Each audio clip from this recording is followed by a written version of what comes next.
Donc, Gakona est la station qu'on nous montre. Mais il y a beaucoup de stations relais. Alors, il faut savoir que dans ARP, il y a les ondes émises et les ondes reçues et modulées. Alors, les ondes émises, ce sont des ondes ultra haute fréquence ou très haute fréquence, UHF ou VHF, qui sont émises donc par des petits émetteurs, parce que plus la fréquence est élevée, plus le réseau d'émetteurs-récepteurs est petit, et plus la fréquence est basse, basse fréquence, plus les réseaux d'émetteurs, plus les antennes sont écartées, ça fait des grands champs pour les basses fréquences, les ondes radio, ce sont des très grands champs, alors que pour les rayons gamma, c'est des micro-champs. Hein, voilà. Donc les émetteurs émettent, en utilisant certainement le jus permis par ces ressources importantes en gaz dessous, des ondes ultra haute fréquence ou très haute fréquence en direction de la ionosphère. Donc ça va activer la ionosphère, qui est donc la couche qui protège la dernière couche de l'atmosphère, en fait, une peau variable entre le jour et la nuit, située entre 20 et 50 km, non, jusqu'à 100 km, 50 et 100 km. On a 4 couches dans l'atmosphère, il y a la troposphère, la stratosphère, la thermosphère et la mésosphère. Et ensuite, il y a la ionosphère qui est là où se passent tous les échanges électromagnétiques, qui nous protègent des rayons justement X et gamma, donc très haute fréquence et ultra haute fréquence, qui sont émis par le Soleil et tout l'environnement tout l'environnement cosmique. Donc là, ça nous en protège, car ils sont nocifs pour notre vie, les rayons gamma et les rayons X. La ionosphère les renvoie. Mais selon l'influx, alors on sait que l'influx du Soleil est amplifié à 300%. L'influx de tout rayonnement est amplifié à 300% par la ionosphère. Ce qui explique pourquoi le Soleil est le maître du climat sur Terre, car une variation de 0,1% de l'activité solaire, amplifiée à 300%, va se ressentir évidemment sur le climat de la Terre.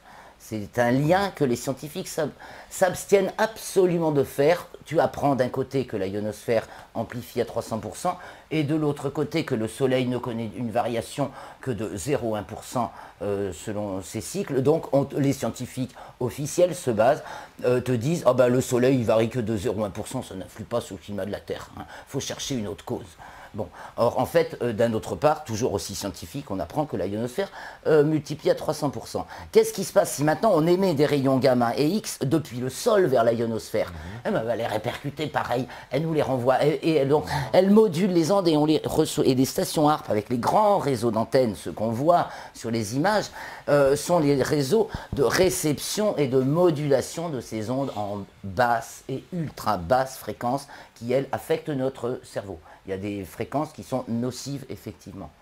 Voilà. Et de quelle utilisation, parce qu'on parle beaucoup de cette utilisation militaire, et souvent j'ai entendu, alors c'est pareil, je parle là bien évidemment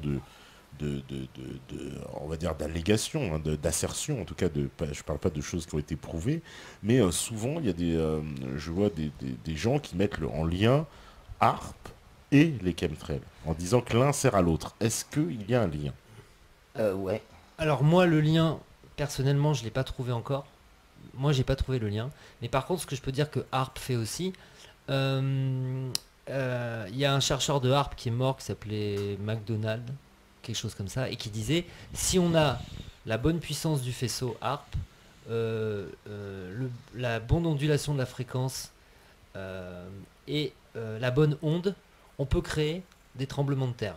Voilà, des tremblements de terre. Des tremblements de terre. Il y a même pas besoin de ARP. Ils ont plein de techniques, il n'y a pas que ARP, il faut bien le dire. Il y a d'autres techniques. Ah oui, ARP est une technique sophistiquée, mais il y a des techniques beaucoup plus simples pour déclencher des tremblements de terre. On peut parler du tsunami de 26 décembre 2004, qui a été déclenché par une bombe posée dans la faille de l'épicentre. Les sismographes du monde entier ont enregistré 2 secousses. Une première secousse d'explosion, suivie d'une secousse sismique. Donc c'était un acte de guerre. L'US Navy a était dans le lieu de l'épicentre jusqu'à la veille, et après ils se sont barrés, évidemment. Suite à Fukushima, les officiels japonais, dans un rapport météo, la vidéo elle tourne sur internet, ils parlent de l'onde sismique qu'il y a eu avant Fukushima, qui a créé le tsunami, et la personne qui fait son rapport météo dit que jusqu'à un point de l'ondulation, ils comprennent ce qui s'est passé. Et après, les destructions de croûte, ils appellent ça, c'est inexplicable pour eux. C'est compliqué, ils comprennent pas.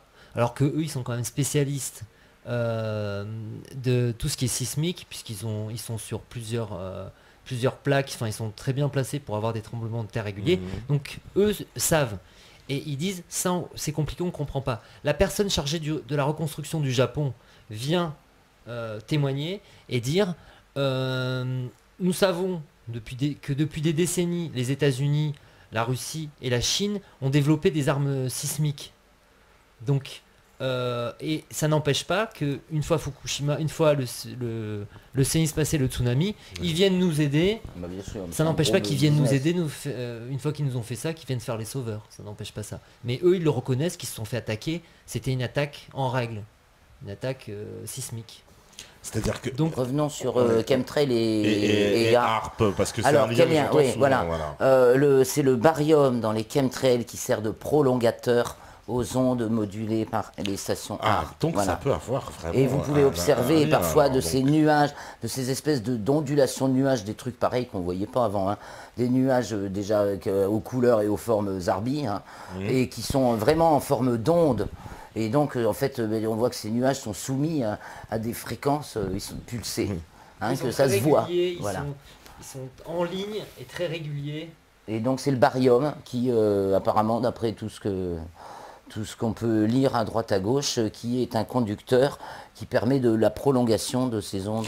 Donc, il y a donc partout où on balance voilà. des chemtrails ou des épandages, on va dire toxiques, je vais reprendre Et il la- faut- Ouais. il je vais faut- reprendre il faut le le- dire la- comme ça. Ouais. moi Je aussi pense, la- C'est mieux, c'est le mot la c'est le mot de rhétorique. ceux qui ont lancé le poison, hein, Voilà. chemtrail. On n'a pas à employer ce mot. Donc- Enfin, on peut maintenant, c'est tellement rentré dans le langage, mais Alors, donc, tous ceux qui utilisent ça, donc tous les pays qui utilisent ça, finalement, deviennent potentiellement des cibles de harpe, alors, en tout cas d'une technologie de toute façon, équivalente. c'est l'arme ultime, hein. On peut parler des livres de Nick Begich, Les anges ne jouent pas de cette harpe, Mark Filterman, Les armes de l'ombre, qui nous révèle un petit peu de quoi Ah, il qui retourne. parle, d'accord. Voilà, il y a deux Qui a livres travaillé sur importants. ces sujets-là. On enfin, peut répéter les noms parce il y a qu'ils adorent deux les livres sources. de non Nish Begich, donc ça s'écrit N-I-C-H et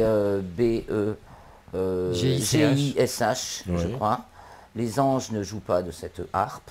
Donc, tout vous est expliqué sur harpe, tout ce que ça peut faire, parce que c'est vraiment conçu comme l'arme ultime.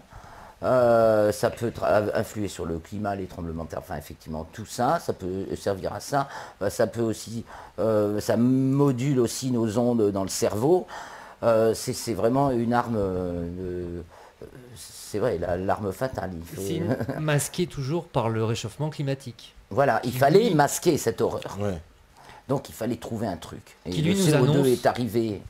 Voilà. Au Qui bon nous- moment. il nous annonce des catastrophes. Le réchauffement climatique, il nous annonce en fait une imprévisibilité Bah, de la nature. voilà, on parle, On se met dans cet esprit-là. Bien sûr, on nous parle d'un espèce de catastrophisme climatique, je veux dire, qui s'est installé depuis une vingtaine, très, trentaine d'années, tranquillement, quoi. Mais ça fait 20 ans largement, ou 30 ans maintenant qu'on nous parle de catastrophisme climatique à tous les points de vue. On nous parle de futurs réfugiés climatiques. On a même inventé une nouvelle langue qui, voilà, conséquente. Donc, ça voudrait dire que, en fait, tout ce réchauffement climatique, selon vous, c'est une énorme arnaque pour cacher le fait que les épandages aériens, eux, sont les vrais responsables et de les ce épandages réchauffement en fait artificiel. Finalement. Absolument. Tout à Ah mais fait, ça, là, Je comprends bien, hein, c'est bien ça, d'accord. Oui, donc Il y a voilà, que- ça pourrait être le lien aussi avec les épandages chimiques. il y a que, effectivement, il y a que et si on, harpe.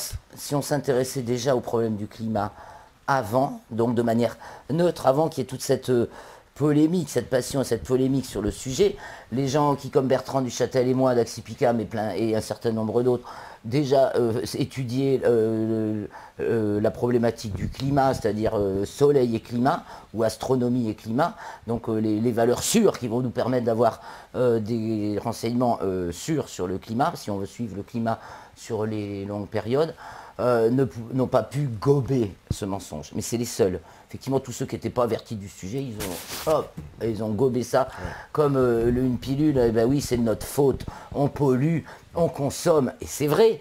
Mais attention aux échelles.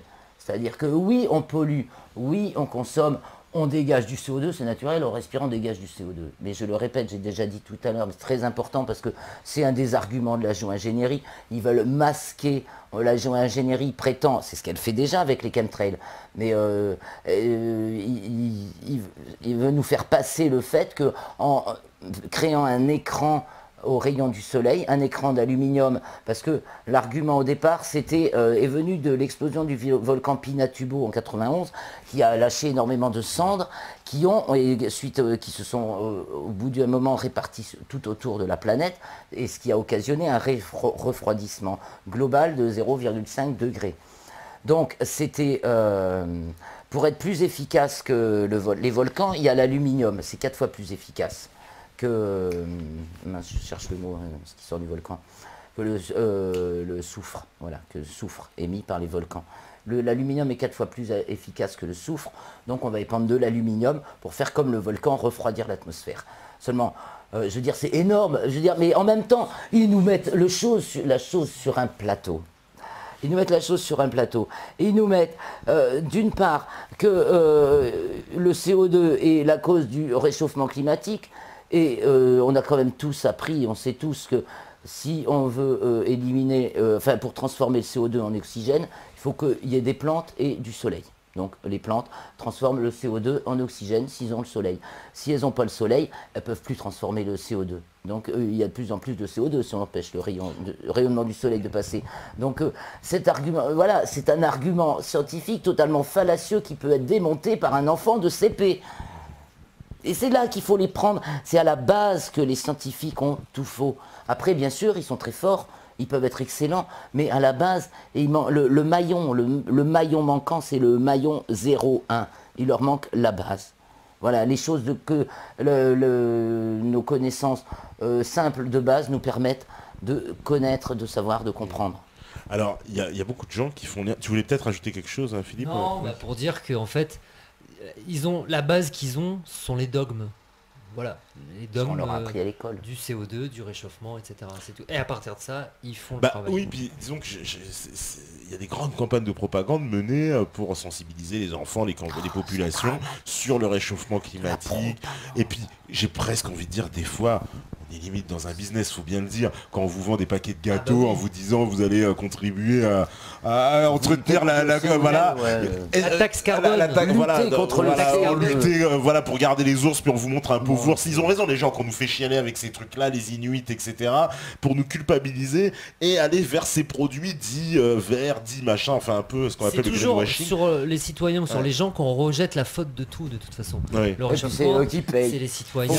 On repaye et on repaye. La dette, c'est les citoyens. Sans vouloir... À chaque fois, le gaspillage, c'est les citoyens.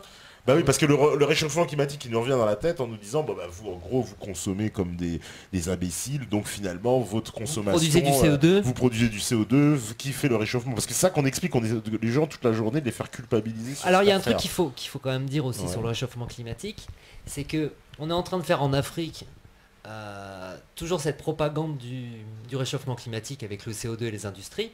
Donc, on empêche les pays africains qui ont des richesses de se développer industriel parce que déjà on leur met des normes de CO2, des normes de ci, des normes de ça, on leur coupe l'herbe sous les pieds, on leur dit de toute façon ça sert à rien de faire de l'industrialisation, là on est dans le CO2 là.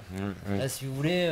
Donc c'est aussi un bon argument du côté des puissances occidentales pour dire aux autres vous développez pas parce qu'attention nous on a déjà trop gaspillé, on va tous mourir si vous développez en gros. Voilà, surtout l'écologie c'est loin de chez vous, c'est loin de vous sûrement, enfin voilà, on va continuer à prendre finalement. Et puis nous on émet moins parce qu'on a déjà la technologie pour émettre moins. Enfin voilà, il y a des conférences qui sont faites. C'était quoi la conférence qui se passe, c'est Kyoto, c'est ça? C'est Kyoto Je sais pas de quoi tu veux parler. On me dit d'ailleurs, alors tiens, je rebondis sur l'histoire de réchauffement, puisque c'est vrai que moi aussi j'ai vu des articles passés qui disent que tout le système solaire serait en train de se réchauffer. Est-ce que vous en avez entendu parler? Alors voilà, ça te fait rire. Alors, voilà du buzz, c'est comme on n'a jamais marché sur la Lune, c'est du buzz aussi. C'est connerie. Calme-toi Claire, je sais. Oui mais ça fait des années que donc calme-toi, parce que les gens n'ont pas forcément envie de comprendre. Ils ont envie de comprendre, bah oui. Ils posent des questions. questions. Voilà. Il pose des des questions. questions, système faut s'adapter. solaire se Calmons-nous. réchauffe. Calmons le débat. Mais c'est Mais un non, gros mais fake. Il y a Voilà. toujours eu des variations climatiques. On observe une période glaciaire au XIVe siècle où il y avait la Tamise entière qui était gelée, les gens jouaient dessus, ils faisaient même du commerce dessus. Je veux dire, il y a eu cette Au période 17e glaciaire. aussi. Au 17e Voilà. aussi, la mini-glaciation, on l'appelle Voilà. la Et mini-arrêt donc, glaciaire.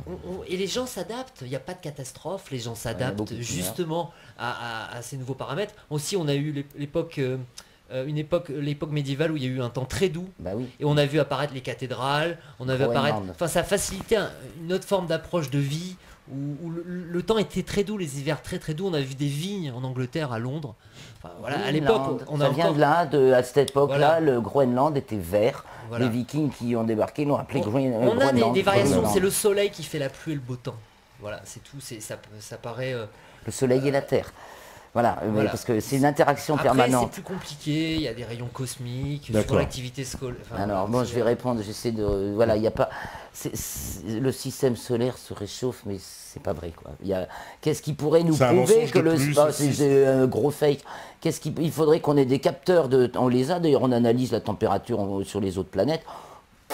Non, il n'y a pas de réchauffement climatique, ni sur Mercure, ni sur Vénus, ni sur Mars, ni sur Jupiter. Je veux dire, c'est D'accord. absurde. Voilà une chose qu'a... Non, mais construisons les mythes, parce que Ouais, ça, c'est des ouais. choses qu'on voit passer souvent Voilà. quand Mais là, on je suis dans parle de ça. l'astronomie quand même. Voilà, c'est vrai. Alors, Il n'y a pas il y de a- réchauffement climatique dans le système solaire. Il y a une... Oui. Ce qu'il faut aussi, c'est ce qui est bien avec les épandages aériens, enfin ce qui est bien entre guillemets, avec les épandages chimiques aériens, toxiques, épandages de produits toxiques, c'est en fait, il faut après dézoomer. Il faut pas rester bloqué sur les épandages. Maintenant après, il faut dézoomer son environnement. C'est ça le plus important, son environnement agroalimentaire. Ben, Je veux dire, il faut essayer de voir ce qui nous fait du mal aussi. Oui, non, bien sûr, mais c'est pour essayer de comprendre ce phénomène, parce que ça touche beaucoup de gens. Voilà, il y a un autre phénomène aussi sur lequel on entend énormément parler. Bah, on le gardera peut-être pour justement la partie d'après, c'est la maladie des morgelons. Ça, c'est quelque chose dont on entend beaucoup parler. Ben, comme c'est l'heure de la pause, on va faire la petite pause et on reviendra justement pour parler de ça. Et on parlera aussi, on me dit, oui, il y a eu des chutes de neige artificielle en Chine. oui, aussi. entre autres, oui, en Chine, aux Ouais. États-Unis, même peut-être en France, il y en a qui se demandent. Des chutes de neige artificielle. Oui, aux États-Unis, Eh c'est ben, certain. Il faut lire l'article d'accord. de Ilia Sandra Perlingeri, justement. Oui, de la neige à 6 degrés, Voilà. enfin, où elle explique justement que cette neige est vraiment pas normale. Ah bon, quoi. bon, on en reparlera, Euh, on en reparlera. Voilà. Après, on me dit, bah alors, juste avant, question subsidiaire, comme on dit avant la pause, mais a-t-elle les connaissances nécessaires pour dire que c'est du fake? Ah ben, moi je suis pas passé par les écoles parce que j'avais déjà conscience à 17 ans que les écoles nous formataient au mensonge. Et donc Pas grave. j'ai fait mon travail de recherche indépendante. Mes sources sont les sources scientifiques les plus fiables, quoi. Je veux dire, je suis quand même en relation avec je suis de la Société astronomique de France. J'ai des connaissances à l'Observatoire de Paris. J'ai fait une formation officielle en astronomie, astrophysique. C'est le seul diplôme que j'ai. Mais et le reste, c'est effectivement de la autodidacte, de la recherche indépendante. Voilà, s'ils préfèrent croire les menteurs patentés, aujourd'hui, si tu veux un diplôme, il faut accepter de mentir. Voilà ce que j'ai à dire. Non, voilà, non, lui, il veut savoir. Parce que, tu sais, dans une émission ici où nos normal. métanautes aiment avoir les sources, parce que il faut bien comprendre, ils sont tous sur Google devant, donc ils vont tout vérifier, ils vont tout, et ils aiment ils ont horreur en fait qu'on leur balance un truc sans qu'il y ait la preuve derrière. Hein. Ça c'est une règle de l'émission, et c'est vrai que c'est pour ça qu'à chaque fois ils insistent comme ça sur les sources, sur mais comment vous le savez, mais comment est-ce Oui, que ils vous- sont voilà. pointilleux. Voilà, il y a une forme de voilà. Alors, ils sont pointilleux, ils ont raison d'un côté d'être pointilleux, mais à un moment donné, c'est pas une émission les chemtrails. Tous les jours, on fait pas des recherches, etc. À un moment donné, il faut aller passer le mot. Si on Non, bien sûr, mais on sait, mais il faut. ils veulent comprendre, parce qu'en quitter- fait, ils ont tous, je pense que la plupart de toute façon savent tous ce que c'est que les chemtrails, Voilà. mais on pense n'a pas aussi. beaucoup d'infos finalement, et c'est ça. Oui, mais on est qu'est-ce toujours que dans c'est, cette soif. qui croit, alors, c'est ça qu'on veut comprendre. Il faut que les médias valident alors. Il faut que les médias valident. Ah Il faut non, attendre pas que du les tout. médias Ah non, ou les non, bah politiques les médias valident. c'est nous maintenant, donc c'est Voilà. ici qu'on valide. Voilà, c'est Mais ici qu'on valide. c'est ça. ici qu'on valide. C'est qu'à un moment donné, il faut prendre position. Ouais. Voilà, il faut prendre position et accepter ce fait et vivre avec. et se dire qu'ils ont des TGV d'avance sur nous, quoi. Bien sûr. TGV, Ah bah non, mais ça fait quand même ça fait 15 ans. Bah justement, c'est pour ça qu'on commence à ça nous peine à dépend. découvrir, et c'est vrai que c'est pour ça qu'ils sont pointilleux pour savoir, parce qu'on est tous presque, j'ai Ils envie ont de dire, raison. en quête d'information, hein, dans une soif de savoir qu'est-ce que c'est que ces chemtrails, qui se cache derrière, etc. Voilà. Il y a Satine, il dit en mode Émeric Caron, vos sources c'est quoi? Bon, on va pas le faire le mode Émeric Caron. J'ai dit les vrais médias, Satine. Bon, Je sais pas qui c'est. Émeric Caron, ah bah attends, il est insignifiant. On va faire la petite pause, je vois que la régie est prête. Évidemment, la régie est prête, quelle question imbécile. Donc la régie, à vous la régie. Voilà, donc de retour après la petite pause. Évidemment, voilà, on a vu les petits extraits chemtrail que vous voyez que ça débat pas mal aux États-Unis sur le sujet. Hein. Ça, aux États-Unis, ils sont un peu en pointe. Alors, on avait dit justement que dans cette partie, on allait aborder le problème de cette maladie des morgelons. Alors, moi, la maladie des morgelons, j'en entends parler depuis longtemps. Vous l'avez tous, j'imagine, beaucoup de gens l'ont vu, ces images sur internet où on voit des gens qui sortent des fils de leurs mains, de leur tête, etc. Puis on comprend pas bien, c'est très très très très étrange, c'est des images qui sont, j'ai envie de dire, impressionnantes, où on ne comprend pas, effectivement, on voit bien ça ne peut pas être truqué, que la personne sort des choses de son corps, et on voit bien que ça ne ressemble pas à ce qu'on a toujours vu ou ce qu'on pourrait imaginer, c'est-à-dire une maladie organique classique, je ne sais pas, on a tous eu, je sais pas, des plaies, on peut dire, pour aller plus loin, des verrues ou des choses un peu plus bizarres, on va pas non plus tomber dans le dégueulasse, mais bon, là on voit quand même quelque chose d'absolument incroyable, on voit des gens donc qui sortent comme ça, des espèces de fils de leur corps. Et on en connaît personnellement. Alors vous en connaissez personnellement, et ce que vous m'avez appris aussi, c'est que donc ces fils sont donc des matières de polymères, c'est bien ça, donc un mélange de polymères et de nanotechnologie. Alors nanotechnologie, c'est la taille, et de matière organique. Matière organique. Voilà, alors ça a été analysé au Massachusetts of Technology. Le fameux MIT. MIT, qui via une scientifique qui s'appelle Hildegard, évidemment j'ai pas pris mes notes, donc je trouverai de toute façon, où elle a analysé ces polymères qui sont à peu près de taille comme ça, avec des petites têtes de différentes couleurs, et ce sont des filaments qui vivent, c'est-à-dire les personnes c'est les victimes aussi qui font des films, des fils qui sortent de leur corps et qui montrent que finalement cette tête, quand il la pince par exemple avec une pince à épiler, en fait elle bouge, elle cherche quelque chose. Et alors tout le monde peut peut pas assimiler les morgelons, enfin ce qu'on appelle les morgelons à tort, mais c'est ces organismes dans le corps, et certains les assimilent, et ils constatent que ces organismes se cherchent dans le corps et se reproduisent, en fait, font des galeries sur la peau. Et en fait, il apparaît des grosses plaques sur la peau, et des plaques qui ressemblent à la maladie du morgelon, qui date depuis des siècles, qui n'a rien à voir, c'est une espèce de grosse gale. Voilà.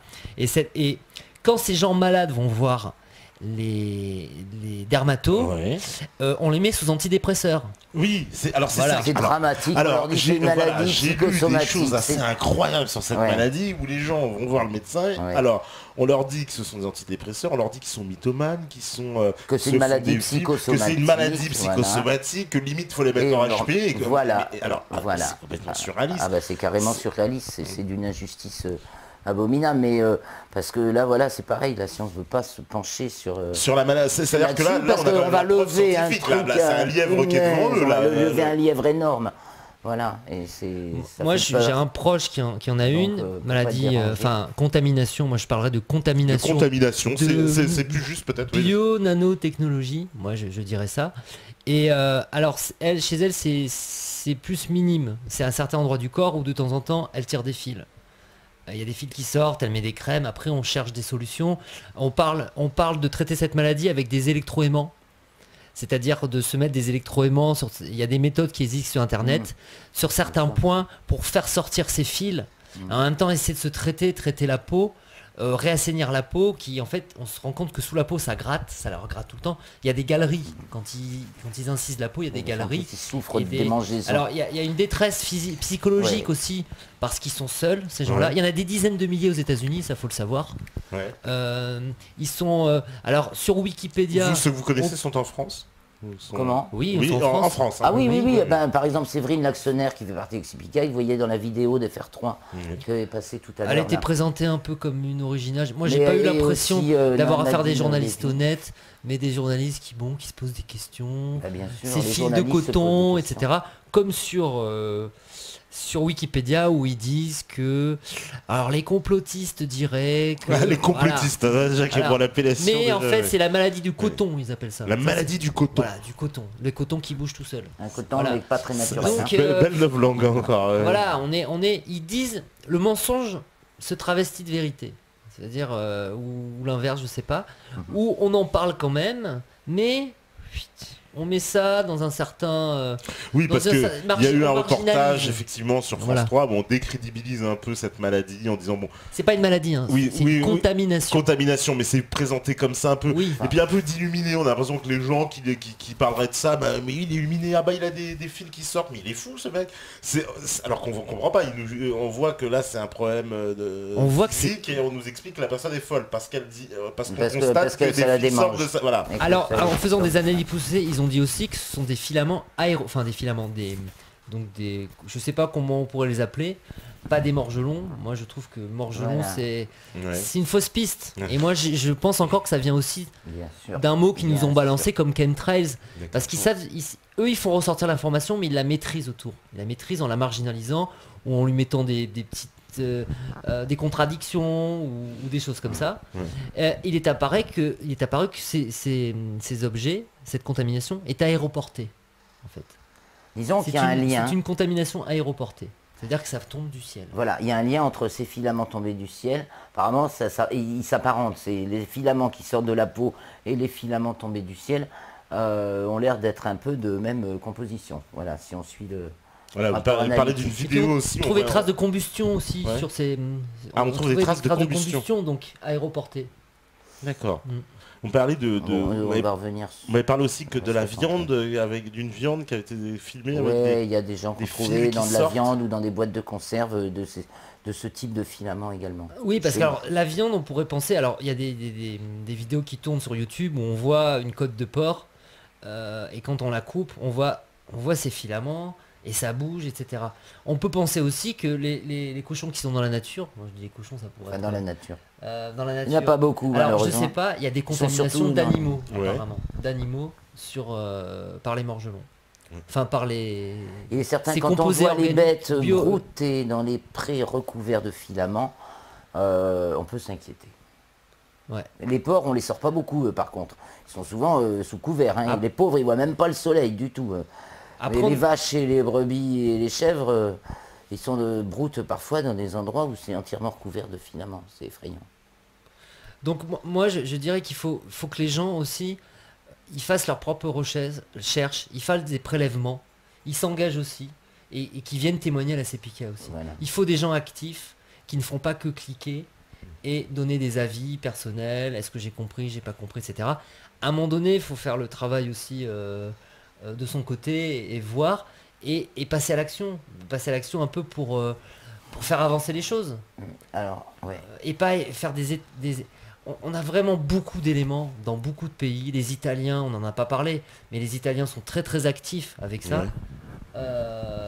Dans tous les pays, ce sont des choses qui ressortent de manière indépendante, évidemment, de toute façon. Donc maintenant, il faut aller informer la base. La base qui n'est pas scientifique. Nous, on n'est pas scientifique, mais on essaie d'avoir une démarche scientifique. Mais il y a des gens, et il y a une grande majorité de gens, il faut l'accepter, qui ne lisent pas de livres.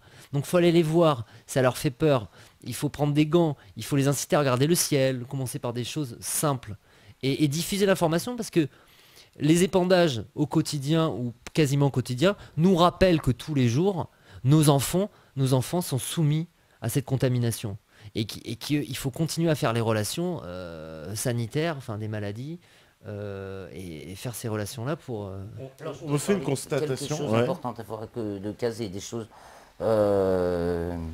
des choses importantes. On vient d'écrire à Ségolène Royal en lui demandant d'ordonner à nos organismes d'État ou cautionnés par l'État d'analyse de l'air et de l'eau pour la pollution et tout le bazar, qui jusqu'à présent s'abstiennent soigneusement d'analyser les taux de barium et d'aluminium, de se mettre à le faire. Voilà, déjà, on lui prie de leur ordonner. C'est urgent. Donc il y a ça. On parlera aussi, il faut qu'on parle un petit peu de la semaine prochaine, la conférence organisée au Musée des Arts et Métiers à Paris par l'Agence nationale de la recherche, qui s'intitule « Confiance, crédibilité et autorité dans les sciences et politiques du climat », où tout le programme est ficelé, comme quoi autour de la géo-ingénierie qu'il va falloir développer pour lutter contre le réchauffement climatique. Donc, d'accord, il y a une conférence à Paris sur ce thème. Oui, et qui est préliminaire au Forum mondial qui aura lieu l'année prochaine à Paris. Le Forum mondial sur le climat a lieu à Paris en 2015. Là, c'est organisé la semaine prochaine par l'Agence nationale de la recherche, des gens du CNRS qui ont organisé au mois de janvier le colloque Science à très grande échelle, c'est le COMETS, le comité d'éthique du CNRS, auquel on avait été invité en janvier. On a fait un peu fracas parce que nous, on est arrivé en disant est-ce que vous voulez bien considérer ce qui se passe déjà actuellement dans le ciel? Et là, on nous a répondu mais puisqu'on vous dit, ah oui, mais là je mime exactement ce que nous a répondu une des responsables de ce colloque au premier rang. Mais puis, là, comme ça, mais puisqu'on vous dit qu'il ne s'agit que des traînées de condensation des avions de ligne. Voilà, c'était comme ça. Là, je montre. Hein, comment l'abordent nos scientifiques. Donc, il faut qu'on soit là, pareil, en amont, pour dire que, attendez, il y a tout faux au départ. Après, vous êtes peut-être excellent scientifique, mais là, au départ, c'est tout faux. Et nous, la société civile, on va aller dire qu'on ne veut pas de géo-ingénierie et que le CO2, s'il vous plaît, laissez passer le soleil pour que les plantes transforment le CO2. Arrêtez la géo-ingénierie et on reparlera du problème climatique. Vous allez y aller à la conférence? On a l'intention, oui. Et vous allez, alors peut-être. Vous allez parler, prendre la parole, vous pensez? Alors soit on y va dedans et on prend la parole, mais on n'a pas de place prévue dedans. Voilà, c'est ça, vous n'avez pas de prise de parole prévue, ouais. Cette fois-ci, les exposés sont tous ficelés comme si c'est déjà de l'acquis. Il faut faire de la géo-ingénierie, malheureusement, j'ai envie de dire un attentat, pour résoudre. Non, surtout pas. Au bon sens du terme, évidemment. Ouais. Un attentat pacifique.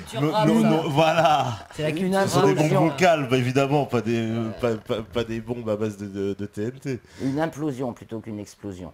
C'est-à-dire ramener tout le monde à sa conscience. La science est dépourvue de conscience aujourd'hui. Pour entrer en science, il faut déposer sa conscience. Pour avoir un diplôme scientifique aujourd'hui, ou une fois qu'on l'a, pour continuer à exercer, comme ce que tu racontais tout à l'heure, le professeur qui avait fait des études sur l'aluminium et puis qui le lendemain s'est rétracté suite à une intervention de plus haut niveau. Hein. Si tu veux persévérer, continuer avec un diplôme scientifique aujourd'hui, il faut ranger ta conscience. Et bien aujourd'hui, on demande aux scientifiques de ressortir leur conscience, d'avoir une démarche scientifique de base, le B à bas de l'observation rigoureuse. Regardez le ciel, comptez les avions.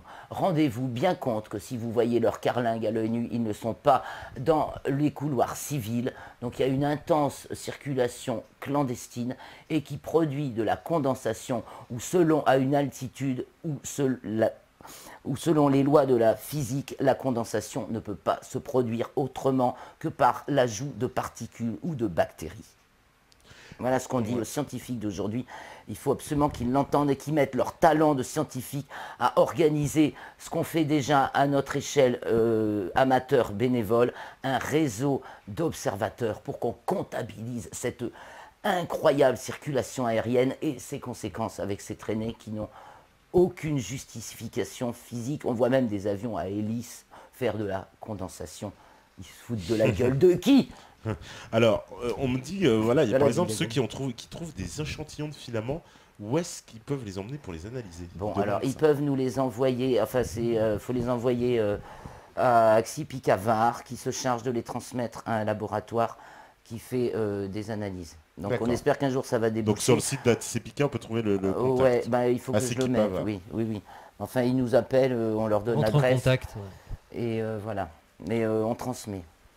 On me dit, connaissez-vous le silicium organique afin d'éliminer l'aluminium dans le corps humain? Tiens, Oui, on connaît un peu tout Ouais. ce qui est d'ordre naturel.